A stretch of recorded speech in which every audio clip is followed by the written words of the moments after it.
You're listening to Careers and Cocktails, career talk with a twist, hosted by expert recruiter Renee Frey. Let's get this party started.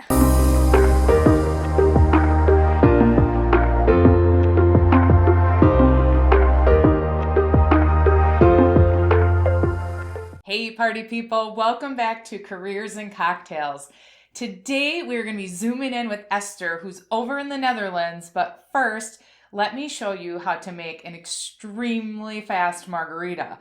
And I got the recipe right on this bottle of this Tres Agaves. I bought it because I wanted to make some margaritas and we were out of agave nectar, and lo and behold, on the back there's a recipe for the Tres Margarita. It's 2 ounces of Tres Agave tequila, which I'm going to use Casamigos, 1 ounce Tres Agave's organic nectar, and then 1 ounce fresh lime juice.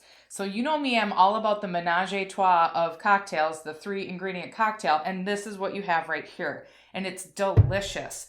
So we're going to take a piece of lime and just get the top of the glass wet so we can salt the rim. And then I'm going to put in some ice into my cup because I like my margaritas on the rocks. And then what I'm going to do is use this handy dandy shaker that we have. That's how I juiced my limes. This thing is so cool. It even comes with a measuring cup on top, so super easy to use. I'm going to put my ice in there. And then we're going to do I'll put the lime juice in first since I already have it measured out. So super simple, 1 ounce of fresh squeezed lime, 2 ounces of tequila, and I am using the Blanco Casamigos, and then 1 ounce of the Tres Agave's agave nectar, which I actually got at Target, so that's super easy. Throw it in, shake it up.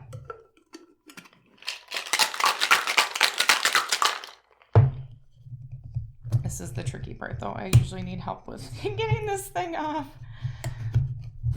There we go. And then I will quickly take this off to pour it out. I don't know if I've done this before with this. Perfect. And this is a Tavolo juicer that has the measuring cup and all of that. And then I'll just garnish with the lime. Cheers. Welcome back to Careers and Cocktails. Today I'm thrilled to have Esther Kokkelmans over across in Europe, in the Netherlands, joining us today. And I'm so thrilled to have you. Tell us about yourself, Esther. Thank you so much for having me, Renee. I'm very honored to be here with you on the other side of the world. My name is Esther Kokkelmans. I got connected with you through Tesla, as you can see here. Yeah, Tesla! And I'm very excited to be able to join you today during this live interview. Yeah. And I want to tell about how we met. So Esther and I are part of this Facebook group, Tesla Divas, and because we both own Teslas, and I was traveling to Europe with my daughters and my husband, and I had posted something in there about where we were going. And Esther reached out and said, "We are having a meetup. Would you like to come? We'd love to have you and your girls. We're going to a castle for high tea." And I was like, oh my gosh, we got to make this happen. So then we were able to meet in person, which was so fun, all because of this Facebook group. Like, amazing. I know. I was very excited that you were willing to get some time out of your traveling schedule, of course, to meet with us. And I'm hoping that I'm guessing you don't have any regrets, because it was an awesome day at the castle. It was awesome. And of course, all Tesla divas were very, very welcome. They always are. But you from, in the States, traveling and joining us was extra special. Yeah. But then you even took it one step further. You arranged for people to pick us up and drop us off from where we were staying, which was about an hour away from the castle. So I'm forever grateful, Esther. Oh, more than welcome. I hope I can join you there at a meeting Yes. one day. I will. Most definitely. So tell me about, why did you purchase your Tesla? I'm curious. Well, I live in Belgium, but I am Dutch. My background is Dutch. I used to always live in the Netherlands, but after living abroad for so many years, and one of the countries that I used to live in different locations was, of course, the US. You can maybe tell by when you listen to me. So moving back to Europe and moving back to the Netherlands was kind of challenging. It was kind of difficult to refine our ways there. And so we decided to live in Belgium, but I'm originally from the Netherlands. And so so the question was, why did you buy your Tesla? Well, in the Netherlands, when you look at the amount of owners that drive Tesla, it's incredibly high. If you compare it to, for example, Norway, which is one of the has one of the highest rates of owners of Teslas in the world, we're right below that country compared to the US as well. And so most of the Tesla drivers in the Netherlands are leasing their Tesla. So they're not official owners. Yeah, they're not official owners. They drive it for a certain amount of years because of their company, and then they trade it in most of the times, of course, for another Tesla because they start liking and loving it. But when you look at myself, I was one of the people who really wanted to drive one and get to know Tesla, not just the car, but also the whole Tesla company and everything that is involved, which is a big thing from my perspective. And so given the fact that we do not own a company that allows us to lease, we decided to buy privately. And so 2 years ago was the time where the used Teslas in the Netherlands started to go on the market. And so we started looking, and we found one that we really liked that was also in our price range. And so we decided to take the step and buy that one. We never regretted it by a second. We love the car. Yeah, same. And which model do you have, Esther? I have a 2014 Model S. Same. Well, I have a 2017 Model S. Yeah, I know. What color is one, yours? right? Black, yep. White. Awesome. So what can we celebrate for you this week? Well, I actually have something, as you know, I'm very active. After I've been now driving it for 2 years almost, I've been really looking into what does it mean? You know, it's not only a wonderful car. For me, for now, it's a wonderful combination between a beauty, power, and innovation. And so I've been very active in that world in many ways, as you noticed. But yesterday was a very, very special day because I decided with some other people to start creating a new platform that we can use both in the Netherlands and Belgium, but also internationally. And we kind of launched the 1.0 version yesterday. So that version is now online. We're still working really hard to get it completely operating, and we challenged ourselves. We always do that. We challenge ourselves and each other to get it up and running completely on the 27th of July, which will be possible. We're going to make it, I think. But for now, we have a 1.0 version. The name of the website that is included in the platform is teslacampus.nl. And whoever enters the website can read both in Dutch, of course, but also in English. So we try to aim at both the Dutch-Belgian audience, but also internationally, because that is my focus. I really want to focus on an international group of people. And we're very excited about this new platform. So that is something really to celebrate. Awesome. Cheers. Cheers.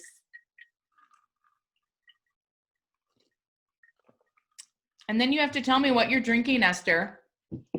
Well, I'm drinking one of my favorites. It's a gin and tonic. I'm really looking into the gin and tonics nowadays. And the gin that I added to the tonic in my cocktail today is called Bobby's. It's an original Dutch gin. The Dutch, I'm not sure if you looked into it, but the Dutch, the Netherlands is very well known for the gin. In Dutch, we call it Genever. We still have Genever and gin, and they are looked upon as if they were two different liquors, but they are not. They're actually the same. They just have different names. Gin is more popular right now. Everybody knows gin, right? And so the one that I have here is an originally Dutch gin called Bobby's, and it is a gin that already started a long time ago, many years ago. I think about two centuries ago, I'm guessing. Wow. Long time ago, they started creating it. That was an old guy who also was very much influenced by Indonesia. The Netherlands has a connection with Indonesia. And so all the spicy herbs that Indonesia still has to offer today were included in a gin that was made a long time ago. And so two family members of that same person, they wanted to do something new with it now. And so they created this new gin with the same recipe as long time ago, with a lot of herbs and spices from Indonesia. So it's a very spicy gin. It's not sweet, it's very spicy. And it would be nice. I'm drinking it now with my tonic that I always use. Elderflower tonic. I really like that one.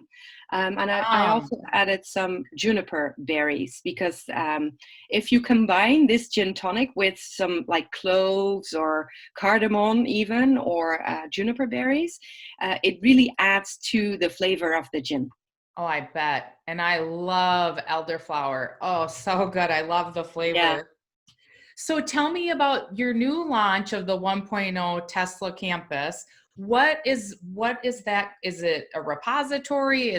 What's your purpose of that? Well, the aim for us is to reach as many people as we can that are Tesla owners or drivers. As I said, not all people that drive Tesla here are owners. We want to reach as many people as we can, but we also definitely want to include people who are interested in the brand, who are interested in new energy. And we also definitely want to include science, for example. So I have in those 2 years, I've been able to connect with many people also doing a lot of scientific research on renewable energies, energy transition, batteries, and these kind of subjects that are really much more looked into now than a couple of years ago, worldwide actually. But when you look at the Netherlands, there are, although it is a small country, there are many research groups, even in Eindhoven, close to where I live, that do a lot of research on these subjects. And so we feel like the more we can spread what these forms of energy can do for us now, but also in the future, and the more we can connect that to what Tesla is doing, and from my perspective now, they're doing awesome work. Mm-hmm. The more we can do that, the better it is, I think. And so the aim is to reach as many people as possible, to also include them. So whoever has something to say or to share that could add to the other people that are looking is very welcome to join. Awesome. I love it. Well, kudos to you. Thank you. So what did you want to be when you grew up, Esther? Well, I was thinking about that question, and it's very interesting because it kind of kept me thinking, why did I want to become that, and what am I now? Well, there are 3 professions that I really wanted to become as a girl, and they might not be the standard girly professions that most of them wanted to be. I definitely wanted to be a pilot. And I also definitely wanted to be an astronaut. I really wanted to explore space in a vehicle that would bring me there. And the third thing that I really also wanted to become was a surgeon. Awesome. Awesome. Huge ambitions there. Yeah, I know. So pretend I'm a kindergartner, so I'm about 5 years old. Explain to me what you do for a living now, Esther. Well, I'm not flying. I'm not going into space, although I do follow SpaceX closely. But what I do now is, considering you're a 5-year-old I'm talking to now, what I do is whenever a woman is carrying a baby inside of her belly, and the baby, of course, when the baby is big enough, has to come out, this woman and also her husband, they usually need a person by their side who takes care of them wherever it is needed. So sometimes she wants to drink, sometimes she needs some help going to the toilet, but sometimes if she's in the hospital to birth this baby, she also needs somebody to take care of her by talking to other people that want to work with her. And so depending on the situation I am in with this mother who is carrying the baby that is coming out, I'm adjusting myself to their needs, to whatever it is that she and the papa needs. Awesome. And I know very little about this profession. So tell me more, like how do you get paired up with the mother that's going to deliver a baby? How does that all transpire? Well, it's a very interesting process, and it's a dangerous question because I could talk about it for hours, but I'll be careful. In a nutshell, I started doing this work 15 years ago. I used to work and live in the U.S. As I said before. I used to work as a pediatric nurse in Colorado, and while I was doing that, I connected with the phenomena doula. That's what I am. My profession is a doula, a birth doula in my situation. And I connected there, but I didn't feel like I wanted to do it or whatever. So I just knew what it was. Then when I moved back to, well, first I moved back to Paris, and then I moved back to the Netherlands to give birth to my oldest son, who's 16 now. After giving birth to my oldest son, I decided that I wanted to become a doula in the Netherlands because I felt like there were many women who needed the support. And so I started connecting with a doula who was training doulas from the US worldwide. She works for Dona International. It's a very well-known big company in the US that works with almost all doulas that work there.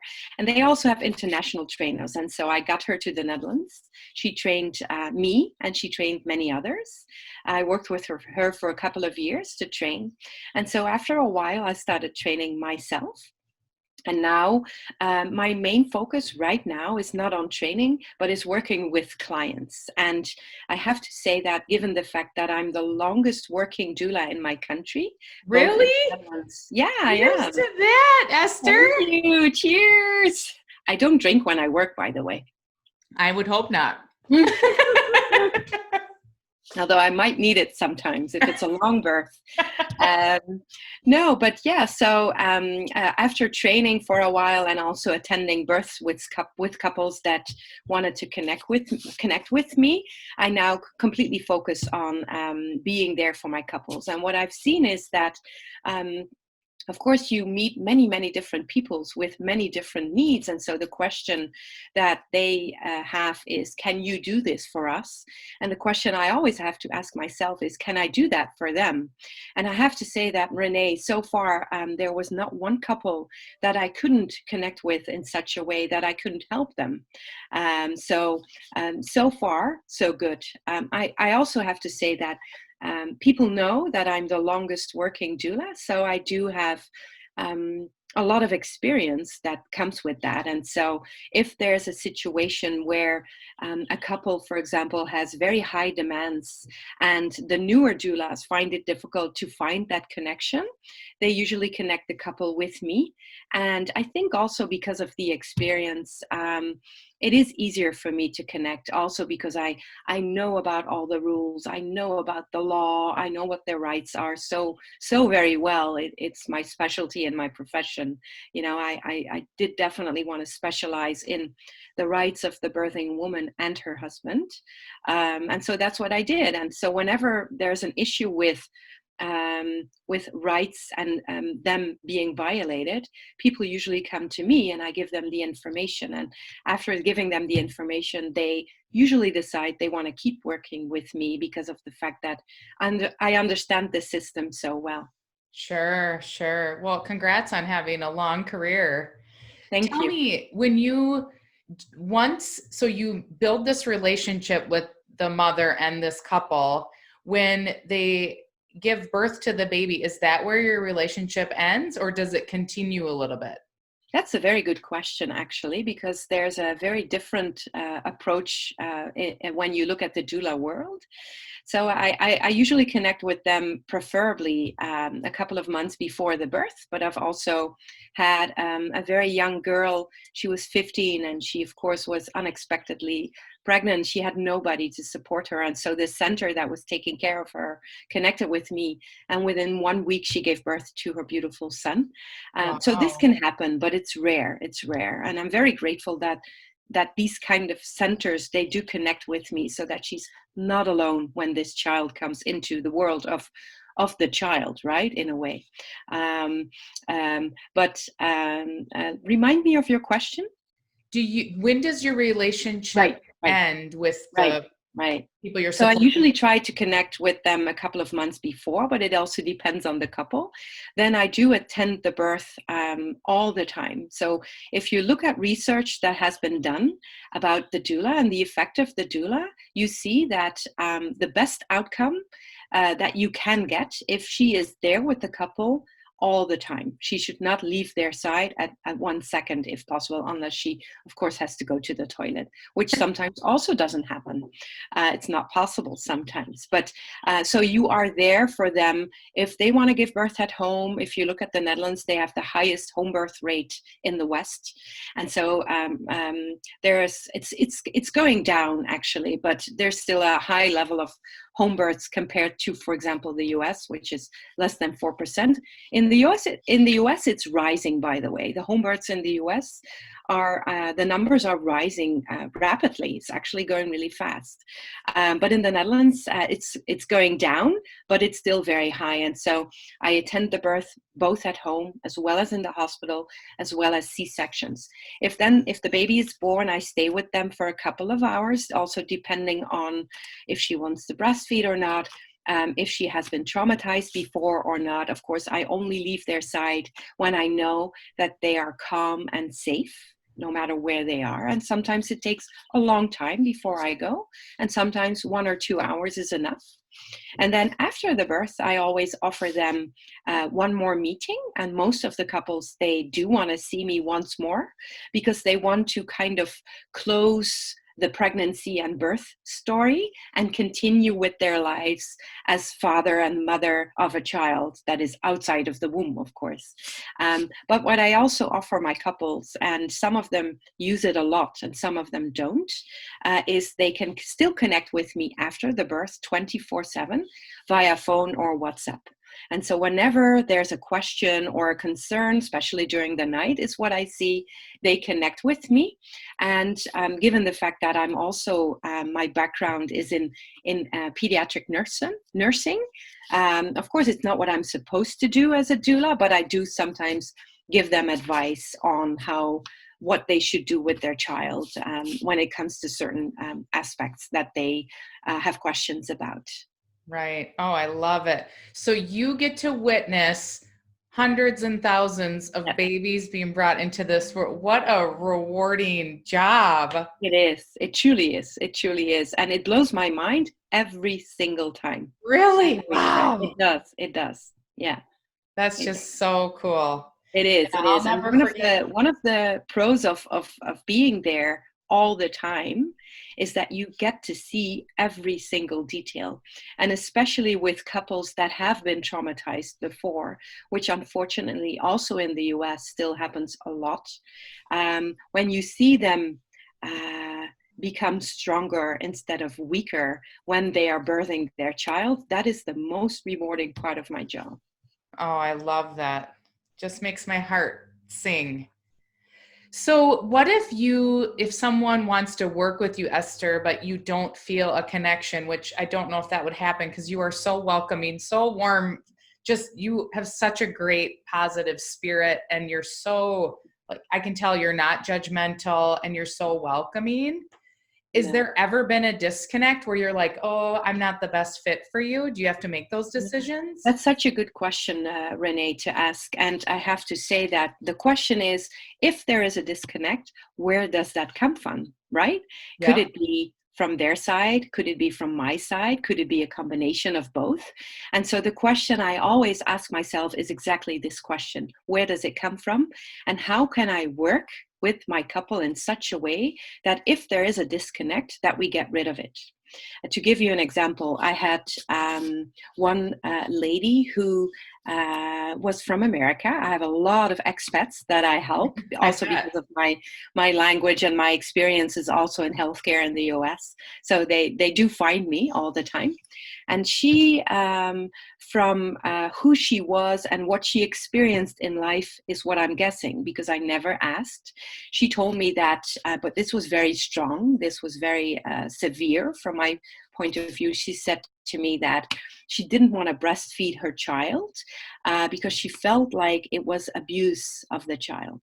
And so there you go. As a doula, she's telling you that I'm still breastfeeding my baby, who's not there, of course, but you know, that is where I come from during that phase in my life. And she said that she felt very strongly against it because of the fact that she felt like it was going, if you did that, you were going across borders that you should never cross.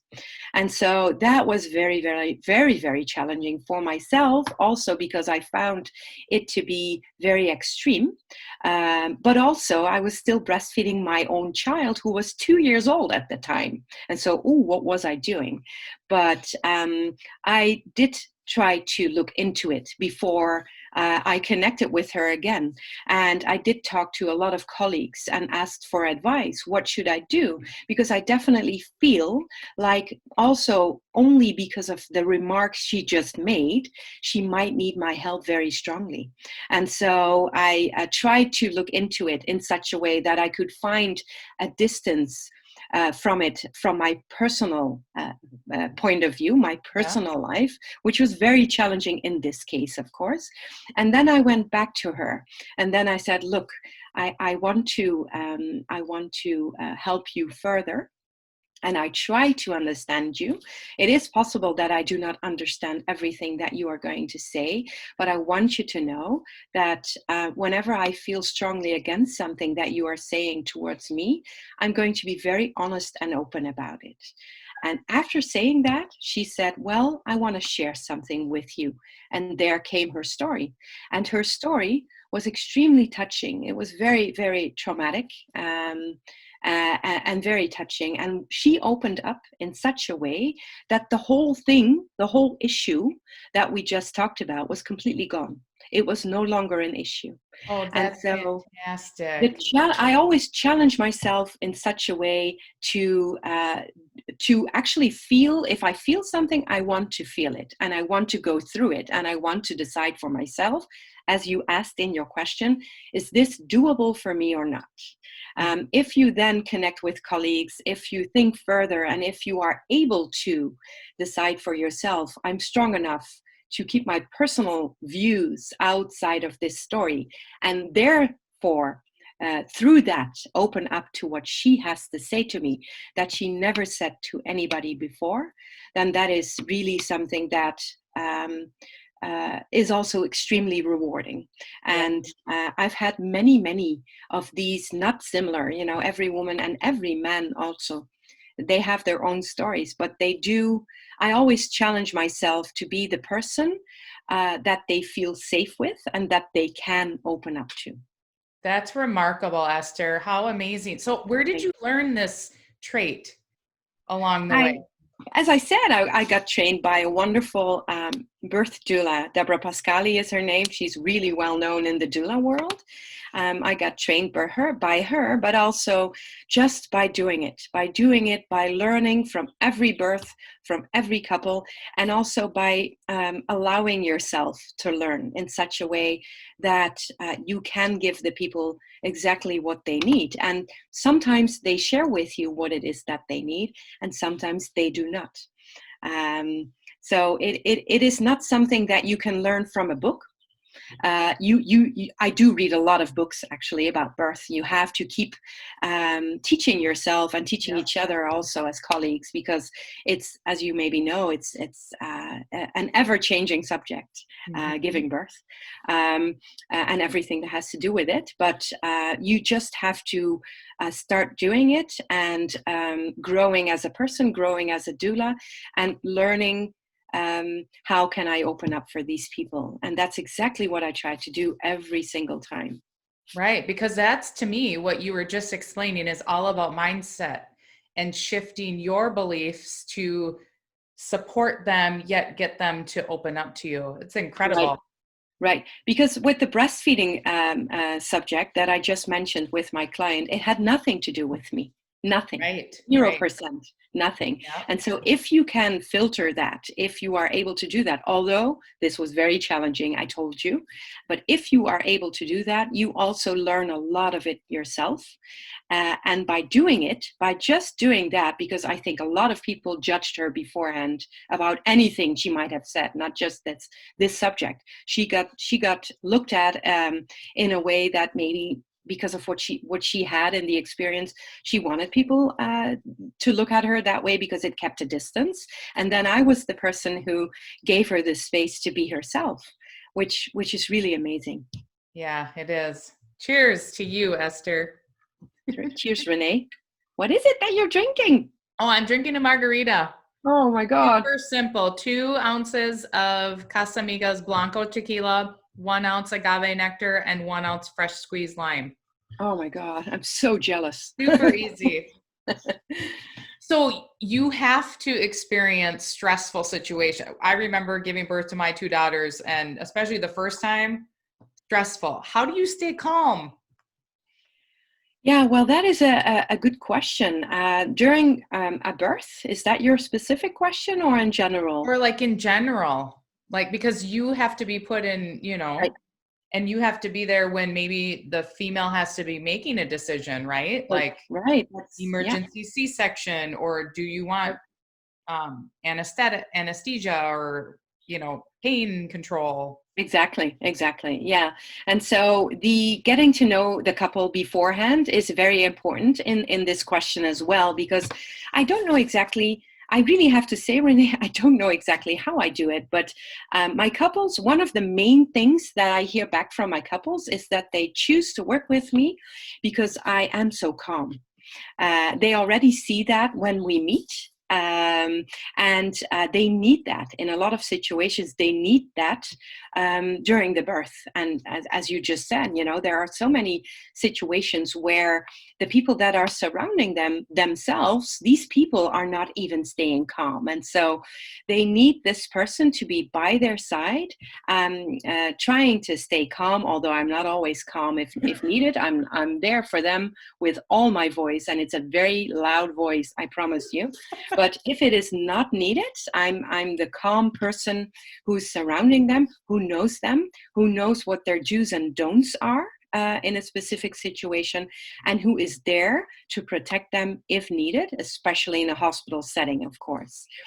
Given the fact that the husband also knows that I'm there, knows that I know what he needs from me to be the husband that he wants to be when his child is coming. They usually do a lot of the things themselves. They keep each other calm. And so whenever a caregiver comes in, for example, and is very stressed for whatever reason, my intuition taught me in the last 15 years, taught me how to deal with that in such a way that my couple thinks I am still very calm, but I'm very determined. And I always explain this to them before we go into the birthing situation. So I explain my couple, even though I might seem very calm, I know exactly what I want from this caregiver at this point. And so I also tell them, for example, whenever I ask any questions to the caregiver, know that I already know the answers to those questions. But a bell should start ringing in your head, especially the husband, of course, should start ringing whenever I ask a question, that there's a reason why I am asking that question. And if I work very closely with my couple and they know who I am and vice versa, the husband usually then takes over. So I do not longer have to do it.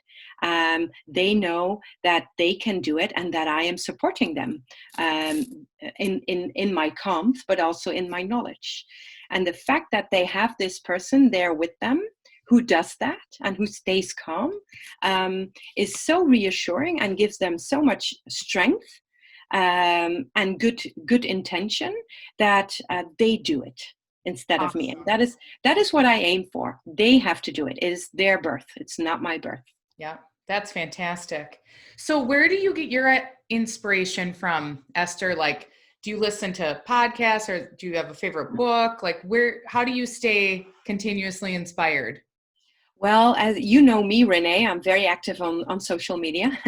And so I do try to connect with many colleagues all over the world through social media. They also have, especially now in Corona time, they have a lot of online meetings that I definitely try to attend. And we teach each other a lot during those online meetings. And that is very inspiring. Getting together with my colleagues is extremely inspiring. Getting together with women in general, for me, is extremely inspiring. And that can also be online. And so you know that I created Tesla Divas Europe. So the Tesla Divas version, this one. Yeah. But then in Europe, and I have to say that it started with like 20 women or something, and now we're 450. And so it's growing really rapidly. And the fact that even though we are all living all over the globe, all doing our own things, but the fact that we can connect via that Facebook page, but also they do send me a lot of private messages as well, is very, very motivating, I have to say. So in general, I do get a lot of inspiration, I have to say, by connecting with other women. That can be both in Tesla subjects, as you know, but it can also be in my work field. Sure. I love it. I love it. And where can people find you, Esther? Where, as in online? Yeah. Well, they if there are women driving Teslas living in Europe or interested in Europe, you don't have to live in Europe.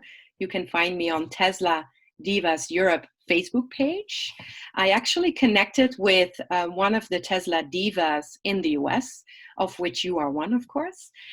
Jennifer Street is her name, and she's really well known for her artwork and the way she designs drawings and other things. And I was actually able to connect with her in such a way that herself and her company are actually now designing the first Tesla Divas Europe logo. Awesome! Yeah, that is going to be used at our third Tesla Divas Europe meeting. That is going to take place in September in a beautiful castle in Germany. So I'm very excited. And I found a sponsor to pay for what she is doing. She's doing an awesome job. And so this Tesla Diva from the US is now creating the Tesla Divas Europe logo for the European divas. Isn't that cool? Congrats to that. Way to go. And to Jennifer. And to Jennifer.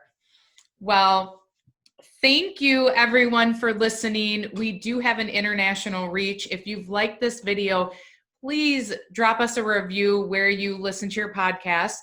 Like and click and subscribe so you don't miss an update. Until next time, cheers.